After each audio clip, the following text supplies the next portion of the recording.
বলো লাস্টায় আমার ওরে আমি যদি যাই গো মারা, আমি যদি বিদেশের মাটিতে লাস্টায় আমার পোষায়,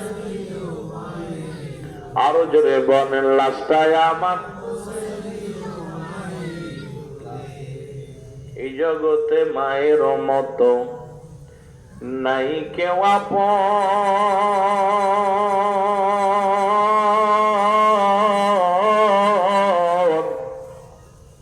সেই মা জননীর না দেখায়া তোরা দিস না রে দাফন, আমার দিস না রে দাফন।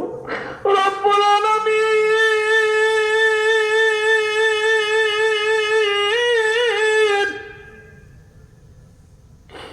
এই ভুবনের মধ্যে মায়ের ঋণ আর শোধ করা সম্ভব নয় রে।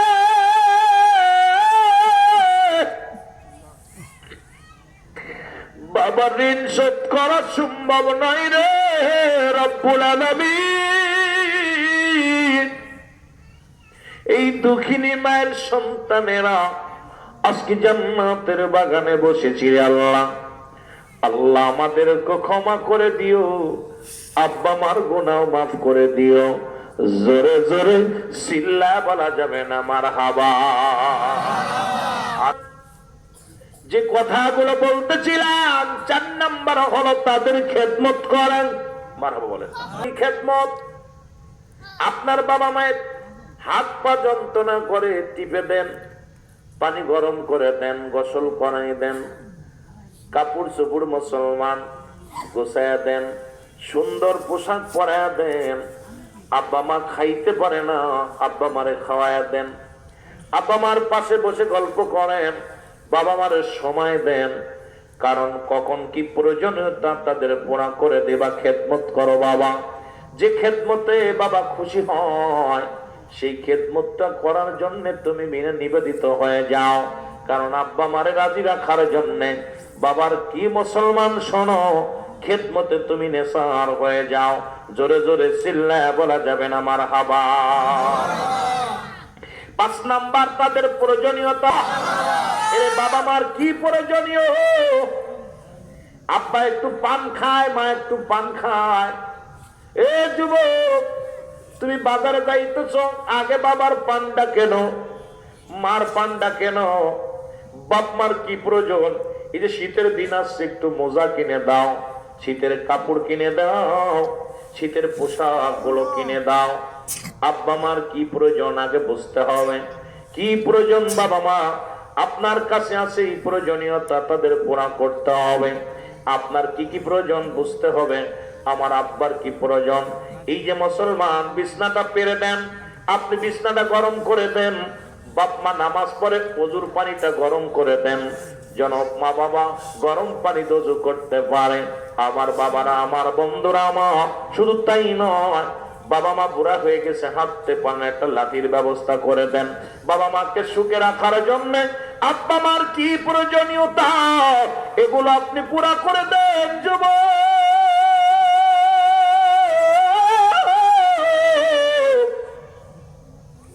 খেদমত তো করবেনই। 5 নাম্বার তাদের জন্য মুসলমান শুনে নাও, তাদের প্রয়োজনীয়তা পুরা করা লাগবে।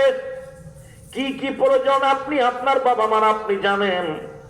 ওরে মুসলমান, দেখা যায় বুড়া হয়ে গেছে, ছোট মানুষ আর বুড়া মানুষের একই স্বভাব। যেমন ছোট মানুষের বারে বারে ক্ষুধা লাগে, বাবা মা যখন বুড়া হয়ে যাবে তাদেরও ঘন ঘন ক্ষুধা লাগবে।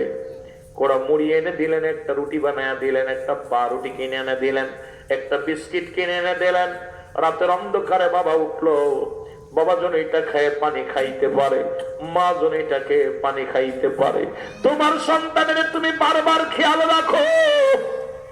বাবা মার সন্তানের হাতে পায়ে তেল মালিশ করে দাও, শীতের কাপড় পরাও। তোমার বাবা মা বুড়া হয়ে গেছে রে, তাদের এইরকম যত্ন যদি তুমি না করতে পারো,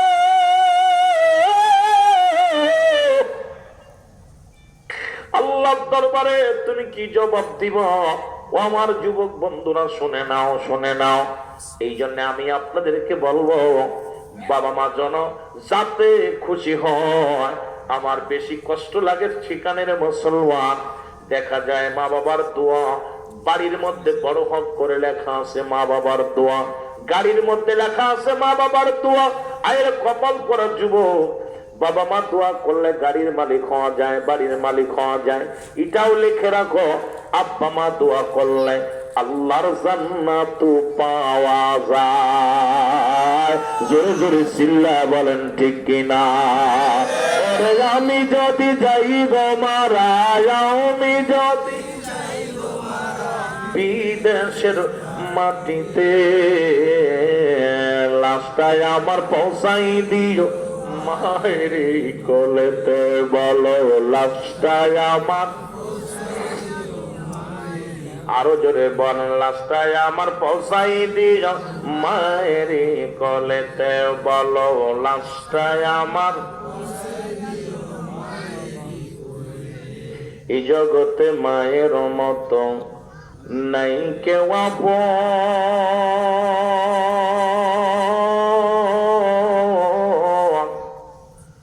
আমার দুঃখিনী মারে না দেখায়া তোরা করিস না কাফন, আমার দিস না রে দাফন। আমার মায়ের মুক্তি দেখলে পারে, মায়ের মুক্তি দেখলে পারে শান্তি পাবো কবরে। লাশটায় আমার পৌঁছাই দিও মায়ের কোলেতে। বলো লাশটায় আমার, এ মুসলমান গভীর মনোযোগ শুনে নাও, শুনে নাও। 6 নম্বর হলো মুসলমান তাদেরকে সবসময় সুখে শান্তিতে রাখতে হবে। মারহাবা বলেন। বাবা মা সুখে শান্তিতে রাখতে হবে। কিসে রাখতে হবে? সুখে শান্তিতে রাখতে হবে রে যুবক। আমার মুসলমান ও মুসলমান বাবারা, আব্বা মারে সুখে শান্তিতে রাখতে হবে। কি কাজ করলে আব্বা সুখে থাকবে? জুতার পিটা দেওয়ার বারবার সন্তানেরা ও মুসলমান সুখে শান্তিতে কেমন